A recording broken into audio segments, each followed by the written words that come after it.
अस्सलाम वालेकुम। Today we are starting another topic which is NSAIDs and acetaminophen. हम लोगों ने आज ये वाला टॉपिक कवर करना है। ठीक है, एनसेड्स जो है बहुत बहुत widely used class of drugs हैं और बहुत इंपॉर्टेंट भी है एग्जाम पॉइंट ऑफ व्यू से। So let's start. Basically NSAIDs की अगर हम पहले पर्टिकुलरली बात करें, they are anti inflammatory drugs. Main इनका जो फंक्शन है ना वो एंटी इन्फ्लेमेटरी ड्रग्स हैं, बट उसके साथ एनर्जीजिक इफेक्ट भी है, यानी पेन किलर का इफेक्ट भी है, और भी 2-4 इफेक्ट्स हैं वो भी हम डिस्कस करेंगे। जबकि जो एसिटामिनोफेन है it is only a pain killer, सिर्फ एक एनर्जीजिक है। इसके अलावा इसका कोई anti inflammatory any other effect, it doesn't have any other effect. ठीक है, so let's start the chapter. Inflammation is a complex response to cell injury that primary, इसलिए वो थोड़ा स्टार्ट में इन्फ्लेमेशन को डिफाइन कर रहे हैं, थोड़ा बता रहे हैं, क्योंकि एंटी इन्फ्लेमेटरी इफेक्ट्स की हम इसमें बात करेंगे।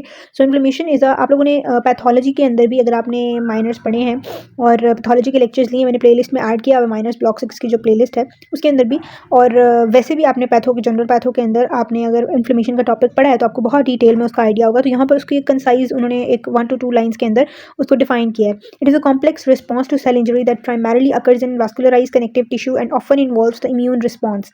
ठीक है, इसके अंदर बेसिकली आपका इन्फ्लेमेशन जब किसी साइट पर होती है ना, तो उसमें आपका इम्यून सिस्टम इन्वॉल्व होता है और आपका जो वेसल्स होती हैं वहाँ की वो इन्वॉल्व होती हैं, और वो सारा एक मिलकर जो है वो वहाँ पर इन्फ्लेमेशन कॉज कर रहे होते हैं। The mediators of inflammation function to eliminate the cause of cell injury. जो भी वहाँ पर स्टिमुलस है, जो भी एजेंट है जो वहाँ पर इंजरी कॉज कर रहा है, उसको एलिमिनेट करने के लिए इन्फ्लेमेशन होती है वहाँ पर, और वहाँ के डेब्रिस को क्लियर करने के लिए और टिश्यू को रिपेयर करने के लिए, जो इन सेल इंजरी के नतीजे में टिश्यू डैमेज हुआ है उसको रिपेयर करने के लिए।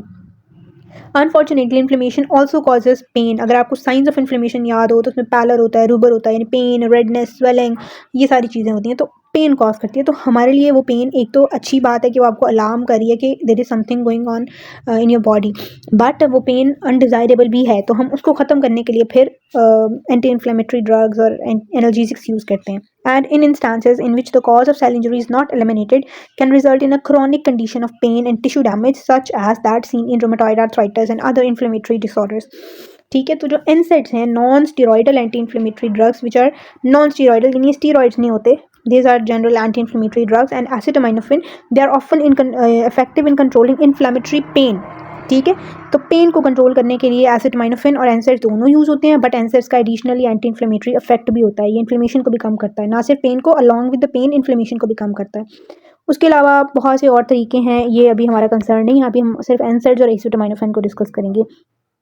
सो एंटी इन्फ्लेमेटरी ड्रग्स में क्योंकि इन्फ्लेमेशन की बहुत सी डिजीज़ हैं, जैसे आपकी गाउट है, रूमेटॉइड आर्थराइटिस है, और भी बहुत सी एस्थमा है, इसमें भी इन्फ्लेमेशन हो जाती है। तो बहुत सी ऐसी डिजीज़ हैं जिसके अंदर इन्फ्लेमेशन होती है, तो हम उनमें एंटी इन्फ्लेमेटरी ड्रग्स यूज़ करते हैं। ठीक है, अब उन्होंने उनको क्लासीफाई किया हुआ है into anti inflammatory drugs, acetaminophen and drugs used in gout. इसको छोड़ दें, ये दोनों पोर्शन पर गौर करें तो एंटी इन्फ्लेमेटरी ड्रग्स में भी 2 क्लासेस हैं, एनसेड्स एंड डीमार्ड्स। डीमार्ड्स भी हमने नहीं पढ़ने। डीमार्ड्स होते हैं disease modifying anti rheumatoid drugs, ये रूमेटॉइड आर्थराइटिस में यूज़ होती हैं, ये भी फिलहाल हमारा कंसर्न नहीं है। जो एनसेड्स होते हैं ना और एसिटामिनोफेन, ये हमने डिस्कस करने हैं। तो एनसेड्स के अंदर बेसिकली हमारे पास क्लासिफिकेशन जब हम करते हैं ना, तो एस्पिरिन है which is a very prototypic drug in NSAIDs. ठीक है, उसके अलावा अदर नॉन सेलेक्टिव एनसेड्स होते हैं। ठीक है, एस्पिरिन भी नॉन सेलेक्टिव है, और इसके अलावा दूसरे नॉन सेलेक्टिव एनसेड्स, यानी जो बेसिकली भी मैकेनिज्म ऑफ एक्शन पढ़ेंगे तो आपको समझ आ जाएगा नॉन सेलेक्टिव का क्या मतलब है। और कुछ होते हैं selective which are COX 2 inhibitors. NSAIDs जो ड्रग्स हैं basically they inhibit the enzyme COX cyclooxygenase. इस एंजाइम के डिफरेंट टाइप्स होती हैं, कॉक्स 1 और कॉक्स 2। अब ऐसी ड्रग्स जो कॉक्स 1 और कॉक्स 2 दोनों को इनहिबिट करें, उन्हें हम नॉन सेलेक्टिव कहेंगे, बिकॉज वो किसी एक को सेलेक्ट नहीं करी। बट वो ड्रग्स जो इनमें से किसी एक पर एक्ट करें, जैसे कॉक्स 2 इनहिबिटर है सेलिकॉक्सिब, तो वो सेलेक्टिव इनहिबिटर होगा। बाकी एस्पिरिन और ये other non selective, they are non selective, they act on both enzymes, COX 1 and COX 2। और दूसरी क्लास है एसिटामिनोफेन। ठीक है, अब हम सबसे पहले एस्पिरिन को डिस्कस करेंगे। इसके अंदर डिफरेंट डेफिनेशन दी हैं, अभी मैं आपको साथ साथ अगर जरूरत पड़ी तो एक्सप्लेन कर दूंगी, ये आपको पता भी होंगी। अच्छा जी, एस्पिरिन का दूसरा नाम है जी acetyl salicylic acid, is a prototype of the salicylates and other NSAIDs. The other older and non selective NSAIDs जो कि दोनों एंजाइम्स पर एक्ट करती हैं, उसमें आइब्रोप्यूफिन आती है, इंडोमेथासिन आती है। They vary primarily in their potency, analgesic and anti inflammatory effects. इन ड्रग्स में फ़र्क क्या है एस्पिरिन में, आइब्रोप्रूफिन में, इंडोमेथासिन में, कि इनके जो पोटेंसी है, पोटेंसी कहते हैं कि लोअर कंसनट्रेशन ड्रग की, यानी अगर 5 मिलीग्राम ड्रग है वो 10 अफेक्ट प्रोड्यूस करिए। Let's say 10 is a number that denotes affect. अगर 5 मिलीग्राम ए ड्रग का 10 अफेक्ट प्रोड्यूस कर रहा है और एक ड्रग है उसका 500 मिलीग्राम 10 अफेक्ट प्रोड्यूस कर रहा है, तो हमारे लिए अच्छी कौन सी होगी, जो थोड़ी अमाउंट में ज़्यादा इफेक्ट दे रही है, दैट इज़ मोर पोटेंट। तो पोटेंसी में फ़र्क है, एनाल्जेसिक और एंटी इन्फ्लेमेटरी इफेक्ट में फ़र्क है, कोई ज़्यादा पेन को रिलीव करती है, कोई कम करती है, कोई ज़्यादा इन्फ्लेमेशन के अगेंस्ट एक्ट करती है, कोई कम करती है। उस बेस पर डिफरेंट क्लासिफिकेशंस हैं, डिफरेंट ड्रग्स हैं। और ड्यूरेशन ऑफ एक्शन की बेस पर भी कोई उसका शॉर्टर ड्यूरेशन ऑफ एक्शन है, किसी का लंबा है। ibuprofen and naproxen have moderate effectiveness, indomethacin has greater anti-inflammatory effectiveness, और ketorolac has greater analgesic effectiveness। ठीक है, celecoxib was the first member of a newer NSAID subgroup जिसके हम selective COX-2 inhibitors कहते हैं। ठीक है, इसको हम यूज़ करते हैं जी which were developed in an attempt to lessen the GIT toxicity associated with COX inhibition while preserving efficacy। यानी कि इसमें इनको हमने इसलिए यूज़ किया क्योंकि जो हमारा मकसद जो था ना वो COX-2 को इनहिबिट करना था। Major anti inflammatory effects COX-2 पर आ रहे होते हैं। तो ये जो ड्रग्स हैं ये COX-2 को पर्टिकुलरली इनहिबिट करेंगे, क्योंकि जो COX-1 एंजाइम है वो आपके GIT के अंदर भी प्रेजेंट होता है। जब वो इनहिबिट होता है ना तो GIT टॉक्सिसिटी स्टार्ट हो जाती है, वहाँ डिस्टर्बेंसेज होती हैं। तो उसको रोकने के लिए हमने कहा कि हम सेलेक्टिवली COX-2 वाली ड्रग्स को बनाते हैं। COX inhibition while preserving efficacy, unfortunately clinical trials उसमें ये इतनी इफेक्टिव नहीं है। हम अभी भी ऊपर वाली को ही यूज़ करते हैं, but there is a practice के ये इसको बनाया जा रहा है और अभी भी ये कोशिश की जा रही है कि ताकि हम रिस्क फैक्टर्स को और टॉक्सिसिटीज़ को कम कर सकें। जो mechanism of action that is very very important. Cyclooxygenase is enzyme that converts, अच्छा ये इधर लिखा होगा, यस ये आपको बहुत अच्छे से याद होना चाहिए। ये जो फ्लो चार्ट है ना ये इतना, ये मतलब आपको एग्जाम के अंदर आ सकता है एज इट इज़ ऑस्पी के अंदर। ठीक है, जिनका ब्लॉक 6 वालों की ऑस्पी है ना उसके अंदर ये फ्लो चार्ट आ सकता है। उसमें उन्होंने कोई जगह खाली छोड़ी होगी और आपने बताना होगा यहाँ पर कौन सी मेडिसिन एक करी है, कौन सा यहाँ पर कंपाउंड लिखा हुआ था एंड सो ऑन। ठीक है, आप कोई भी अनरिलेटेड और ख़राब स्टिमुलस आया है, हार्मफुल स्टिमुलस है आपकी बॉडी पर, वो आया है, सेल मेम्ब्रेन डिस्टर्ब होगी। जब वो डिस्टर्ब होगी तो cell membrane is basically made of phospholipids. वो फॉस्फोलिपिड्स जो हैं उन पर एक्ट करेगा, there is an enzyme which is phospholipase A2। अब वो उनको कन्वर्ट करेगा एराकिडोनिक एसिड के अंदर। जो सेल मेम्ब्रेन के अंदर फॉस्फोलिपिड्स हैं वो एराकिडोनिक एसिड में कन्वर्ट होंगी by the action of phospholipase A2। Arachidonic acid is a major substrate that forms different classes of inflammatory mediators and inflammatory compounds। ठीक है, अब ये arachidonic acid दो इसके major pathways हैं, one is cyclooxygenase pathway and one is lipoxygenase pathway। अगर cyclooxygenase pathway को इसके ऊपर COX enzyme act करे, which is basically cyclooxygenase is COX enzyme, अगर इस पर COX enzyme act करेगा तो ये तीन चीज़ों में कन्वर्ट हो जाएगा, प्रोस्टाग्लैंडिन्स में, थ्रोम्बोक्सिन में, प्रोस्टासाइक्लिन के अंदर। ये तीनों कंपाउंड क्या करते हैं, आपकी इन्फ्लेमेशन को बढ़ाते हैं।